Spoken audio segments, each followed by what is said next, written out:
Now, it might seem that everything Pope John Paul II did on Divine Mercy Sunday in the year 2000 was enough. I mean, again, the Pope completed his mission of mercy.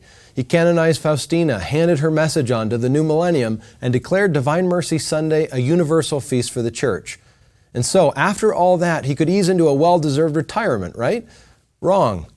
Even after the great events of the Jubilee year 2000, the Pope continued to lead the Church even more deeply into the mystery of mercy. And a crowning moment came in the year 2002 at the dedication of the Shrine of Divine Mercy in Krakow, Poland, when John Paul entrusted the whole world to Divine Mercy. Now, one of the things that makes that moment so great is that it seems that St. Faustina may have predicted it. Now, I say that because she offers the following mysterious reflection in her diary. Today, I saw two enormous pillars implanted in the ground. I had implanted one of them, and a certain person, S.M., the other. We had done so with unheard of effort, much fatigue, and difficulty. In an instant, there stood a large temple, supported both from within and from without, upon these two pillars. I saw a hand finishing the temple, but I did not see the person. There was a great multitude of people, inside and outside the temple, and the torrents issuing from the compassionate heart of Jesus were flowing down upon everyone. Now, the initials S.M. mentioned by St. Faustina likely refer to her spiritual director, Father Michael Sapachko. But who's the other person whose hand was finishing the temple? Could it have been St. John Paul II who dedicated the shrine? I believe it was. And I also believe that the words of mercy that the Pope spoke during his homily at that event were some of the most profound of his entire pontificate. In fact, you might say he chose the best for last. And I say that because this was his last pilgrimage to his beloved homeland, and he knew it.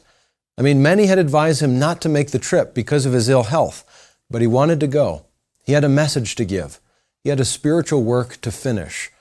But before we look at the homily itself, which put a kind of cap on the message of divine mercy, I should point out that I'm not the only one who took note of his powerful words on that occasion. For instance, Cardinal Christoph Schönborn of Vienna, on hearing the Pope's homily, had a kind of conversion to the message of divine mercy. And that experience inspired him to organize the World Apostolic Congresses of Mercy, attended by dozens of cardinals and bishops every several years. Also, Pope Benedict XVI later described John Paul's homily on that occasion as a synthesis of the Polish Pope's entire papal teaching, which showed that devotion to divine mercy is not some secondary devotion, but rather an integral dimension of a Christian's life and prayer. Anyway, here's the stirring conclusion to that amazing homily at the shrine's dedication. The Pope said, "How greatly today's world needs God's mercy. Today, therefore, in this shrine, I wish solemnly to entrust the world to divine mercy. I do so with the burning desire that the message of God's merciful love, proclaimed here through St. Faustina, may be made known to all the peoples of the earth and fill their hearts with hope. May this message radiate from this place to our beloved homeland and throughout the world. May the binding promise of the Lord Jesus be fulfilled. From here, there must go forth the spark which will prepare the world for the Lord's final coming. This spark needs to be lighted by the grace of God. This fire of mercy needs to be passed on to the world. In the mercy of God, the world will find peace and mankind will find happiness." Now, for me, the most astonishing part of that remarkable homily is when John Paul actually cited the following words of Jesus to St. Faustina. Jesus said to her, "I bear a special love for Poland, and if she will be obedient to my will, I will exalt her in might and holiness. From her will come forth the spark that will prepare the world for my final coming." Now, that was the last passage from the diary of St. Faustina that I ever would have expected any pope to repeat. I mean, it talks about the end of the world, but the Bible makes clear that nobody knows when that will be. And while we neither know the day nor the hour of the Lord's final coming, the message of divine mercy is the message that prepares the world for it. It's the message for our troubled times. And as if to underscore this point, John Paul made the following statement the very day after the dedication of the shrine. We today have been particularly called to proclaim this message of divine mercy before the world. We cannot neglect this mission if God Himself has called us to it through the testimony of Saint Faustina. God has chosen our times for this purpose. It is as if Christ, using the testimony of a lowly sister, entered our time in order to indicate clearly the source of relief and hope found in the eternal mercy of God.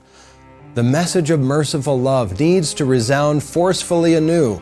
The world needs this love. The hour has come to bring Christ's message to everyone.